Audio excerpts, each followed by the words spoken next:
안녕하십니까. 평생투자 파트너입니다.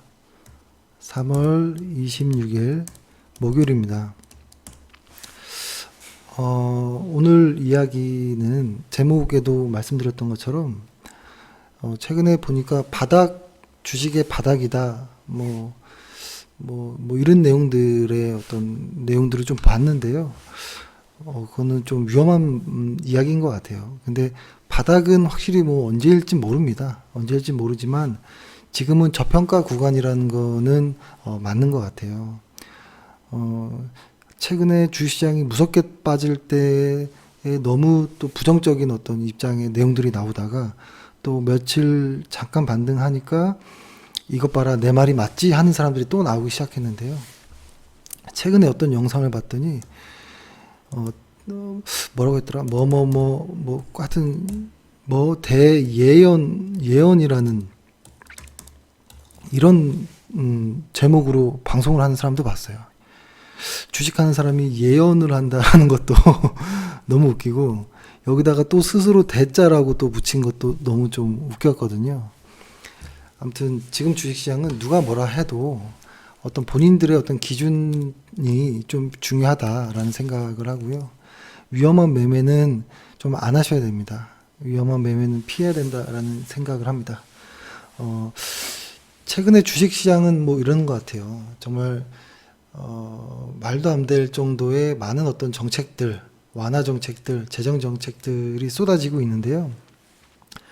미국 시장이나 한국 시장이나 사실 이렇게 단기간에 빠졌던 적은 거의 처음이라고 하는데, 최근에 이 반등이 어떤 의미를 가질까 이런 좀 생각을 해보면, 그냥 저는 그런 생각을 합니다.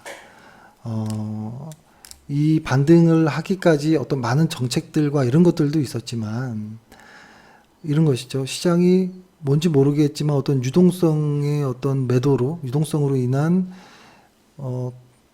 급락이 나왔는데, 급락이 나오는 과정에서 이렇게 정신을 차려보니 이건 너무 과하다 싶은 거죠.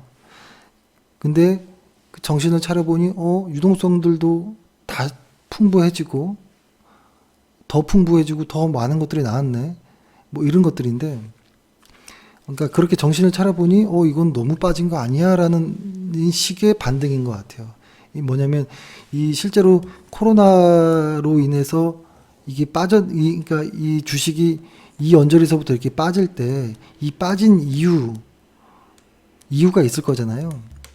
이거에 대한 그 이유 원인이 있다면 이거에 대한 대책이 나와야 되는데, 이거에 대한 대책이 아직 나온 건 없죠. 그러니까 어떤 치료제가 나온 거나 이런 건 없다라는 거죠. 그리고 이 하락에 불을 붙였던 게 유가도 아직은 $30 미만에 돌고 있고, 코로나가 실제로 어떤 구글 트렌드 상에서 어떤 약간의 변곡점들의 기미는 보이지만 실제로 미국이나 다른 나라에서는 정점이 나오진 않았고 치료제도 나오지 않았고 이런 과정에 지금 혼재한 것 같아요. 그리고 또 하나 최근에는 더 공포스럽게 시장을 몰고 갔던 거는 금값이 출렁였다라는 게, 사실 요때가 저는 진짜 좀 공포감이 좀 들었습니다. 요 당시 때가 언제냐면 코스피로 보면 코스피로 보면 여기서부터 이렇게 쭉 흘러내리는 이 구간이었거든요.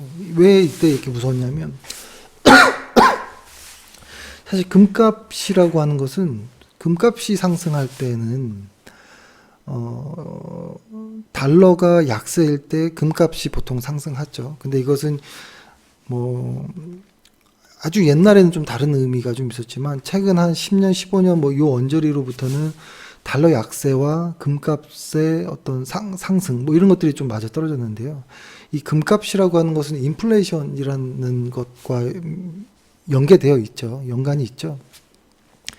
그러니까 근데 달러와 함께 금값이 빠진다라는 것, 이게 잘 이해가 안 갔던 것인데, 사실 이때 나왔던 것은 뭐냐면 선진국이나 이런 데서, 그러니까 과거에 어떤 중국의 어떤 이런 공급만이 아닌 어떤 수요의 어떤 부족함, 그러니까 디플레의 어떤 공포감들이 좀 나와 있던 것 같았거든요. 근데 디플레라는 것은 상당히 무서운 것이죠. 근데 그것도 일단은 단기적으로 그런 모습이 보였지만 일단은 해소된 부분이 있어서 천만다행이다라는 생각을 합니다. 요때 해소된 것이 천만다행이다라는 생각을 하고 그러니까 지금은 모든 게 막 섞여 있는 것 같아요. 그러니까 코로나가 빠지기 이전에 또 풍부한 유동성이 있었는데 빠졌죠. 근데 지금 더 유동성을 늘린다고 시장이 잡히는 것 같지도 않고, 그러니까 지금은 정말 어떤 치료제가 나온다든지 코로나의 어떤 정점인 어떤 무언가들의 신호들이 나와야 되고, 함께 같이 하락했던 유가도 좀 다시 반등하면서 이제 요즘에 말 많이 나오는 거 있잖아요. 회사채들. 그쪽에 어떤 커브가 좀 나와야 되지 않을까라는 생각을 합니다.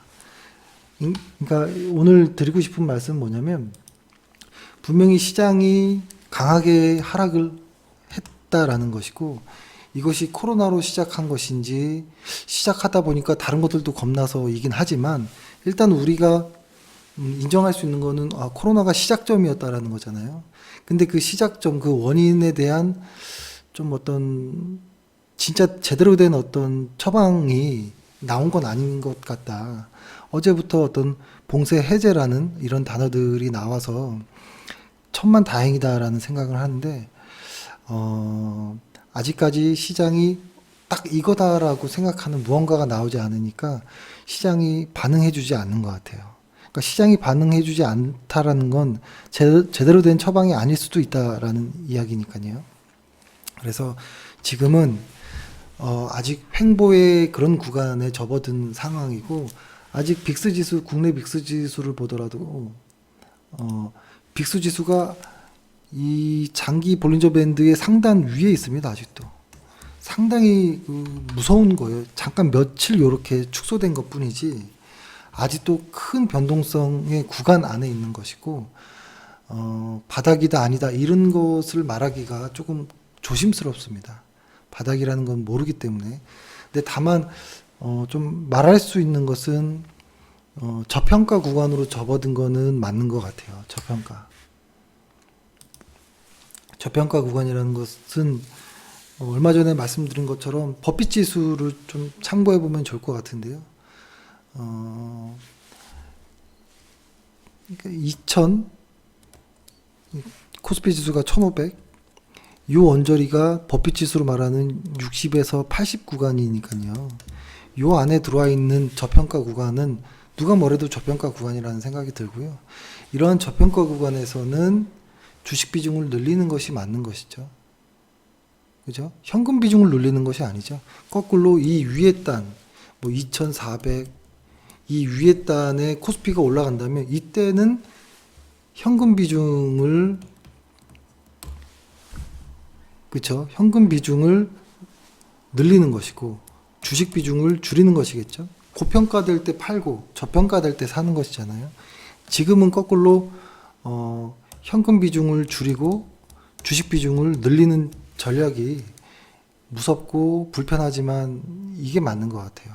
그렇다고 아무 종목이나 살 수는 없겠고, 그렇다고 최근에 이렇게 다 추세가 망가진 상황에서 종목에 대한 어떤 평가도 제대로 안 되고 뭐 이런 부분이죠. 그래서 지금의 전략은 이런 것 같아요. 그러니까 예전에 조지 소로스였나요? 누군가도 한번 그랬던 것 같은데, 한국이 갑자기 어떤 한 섹터가 갑자기 이렇게 반등을 하는 거예요.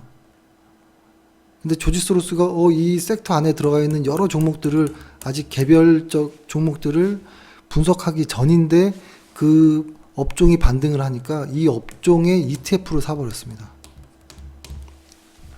그리고 나서 이것이 반등하는 과정에서 시간 안에 이 상승분을 어떻게라도 따라가려고 애를 썼던 것이고, 그 이후에 개별 주식들이 연구가 된 이후엔 개별 주식으로 매수하는 뭐 이런 것들을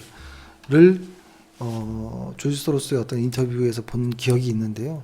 저는 지금이 이런 것 같아요.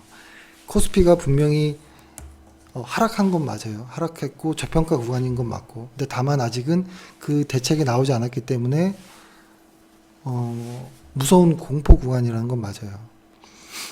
그리고 개별 종목을 건들기도 코로나 이후에 실적들이 달라질 것 같은데 좀 겁나기도 하고, 그럴 때는 코스피 지수가 평균적으로 다 빠졌으니까 그 코스피 지수를 통째로 사는 게 저는 맞다고 보는 거예요. 이것이 그러니까 대표적으로 코덱스 200이겠죠. 그러니까 저는 지금 이런 것이 제 상식에는 이게 맞는 것 같다라는 것이고, 만약에 시장이 어느 정도 해소된 이후에는 그 과정에서 새로운 어떤 예측치들 재평가할 시간이 필요할 것이고, 그 이후에 개별 종목으로 이제 전환하는 것들, 저는 이게 어떨까라는 생각을 하는 것이죠. 이거에 대한 좀 문의가 있었습니다. 지금 이렇게 시장이 빠졌을 때, 이 종목 어때요? 저 종목 어때요? 뭐 이렇게 여쭤보시는 분이 많았는데, 조금 위험할 수도 있다. 근데 그럼에도 선별적으로 볼 수 있는 종목들이라고 해서 어제 말씀드렸던 내용이 있죠.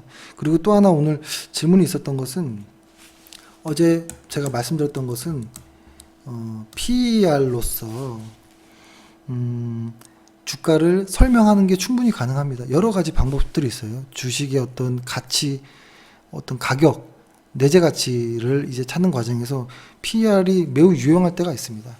예를 들어서 이런 것이죠. 아주 우량한 회사들, 그러니까 과거에 피터 린치도 이야기했듯이 과거 우량한 주식들, 크게 별 타격 없는 주식들 있잖아요. 꾸준히 소비되고 꾸준히 사용되는, 근데 거기에 해자까지 있어서 실적에 큰 무리가 없는 이런 성장하는, 그러니까 EPS가 성장하는 회사가 있겠죠. 안전하게. 근데 이런 회사의 과거에 평균 PER을 봤더니 왔다 갔다 하는 거예요.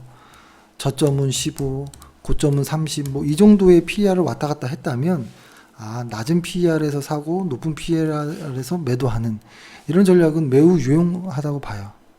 근데 제가 어제 말씀드렸던 것은, 주가 모든 것이 다 추세고 뭐고 모든 것이 다 불확실하게 꺾여 있을 때는 PER로 계산할 때 왜곡 현상들이 많이 나온다라는 것이죠. 그리고 오차 범위도 매우 크고, 어제 SFA 말씀드렸던 것처럼 그 일반적인 시장일 때는 어떤 적정한 가치가 있고 높은 가치, 낮은 가치가 있으면 요 정도의 어떤 갭이 발생해서 여기서 좀 사볼까? 여기서 팔아볼까가 되는데, 이렇게 시장이 확 쏟아질 때는 평소에 이렇게 됐던 가치가 순간 이게 확 줄어듭니다. 이렇게. 그러면은 뭐가 되나요? 이렇게 되는 거죠. 사고 팔고 할 수가 있는 그런 구조가 아닌 것이죠. 근데 이게 시장으로 정상화되면 다시 어떤 재평가로 인해서 이것들이 다시 좀 벌어지면서 이 갭에서 매수 매도를 할 수 있는 이런 과정인 것이죠. 그래서 PER이 많이 사용하는 경우도 많아요. PER을. 그렇지만 PER로 설명하기 어려운 부분도 많다라는 것이죠. 그래서 저희는 뭐 이렇게 표현합니다. PER도 확인해야 된다고 봐요. PER도 같이 봐야 되고, 대신에 저희가 가장 중요하게 보는 건 ROE라고 봤던 것이죠. 초과이익에 대한 부분들을 봤던 것이죠. 그렇다고 또 이 ROE로 하는 것이 또 모든 것을 다 설명해 주진 않습니다. 그러니까 이 장단점에 대한 어떤 것들이 분명히 있어요. 그래서 이것들을 보완하는 작업이 필요하고요. 저는 이것을 이제 보완하기 위해서는 저는 여기서 이제 차트를 참고하는 편이에요. 보완하기 위해서. 예를 들어서 이런 겁니다. 근데 이 차트로서 보완을 하겠다라는 것은 여기서부터는 이제 욕심이 좀 들어가고 어떤 감정이 좀 들어가는 것이죠.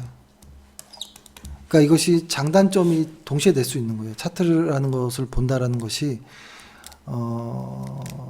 단점이 될 수도 있는 것이죠. 운이 좋으면 아주 좋은 시너지가 나올 수도 있겠지만, 그래서 예를 들어서 이런 것이죠. 적정 주가를 어떤 이 회사의 자산이 얼마큼이 있는데 이 회사는 그 자산을 통해서 얼마 정도의 초과 이익을 낸다라고 했을 때 이러한 어떤 고평가, 적정 주가, 뭐 낮은 뭐 저평가 뭐 이렇게 된다고 보고, PER로도 봤더니 뭐 좀 얼추 비슷하게 떨어질 수도 있는 거겠죠. 이 정도 뭐 언저리에서. 그러면은 한번 해볼 수 있겠다라고 생각하는데, 이런 가격 구간에 있을 때 주가가 이렇게 하고 있을 때, 이렇게 갈 때는 좀 애매한 것이죠. 근데 또 떨어질 때도 또 무서워요. 사기가. 그랬을 때 요렇게 돌아서 요렇게 나갈 때 요때를 차트로서 조금 보완해 보려고 하는 거죠. 아, 이런 모습이었구나. 아, 이 당시 때 이런 수급이 진행되고 있구나 라는 것이고, 그리고 쭉 올라가서 목표 주가를 뚫고서는 매도해야 되는데, 여기서 또 차트를 활용해서 이게 꺾일 틈이 없이 계속 가네라고 하면 일정 부분은 남겨두고 거품이든 뭐든 한번 좀 추세를 최대한 좀 따라가 보려고 노력도 해보는 거죠. 이거 역시도 가치평가 그 이상의 어떤 욕심을 부리기 위해서 차트를 보완하는 것이죠. 차트로. 뭐 이런 것이 뭐 저희의 생각인 거예요.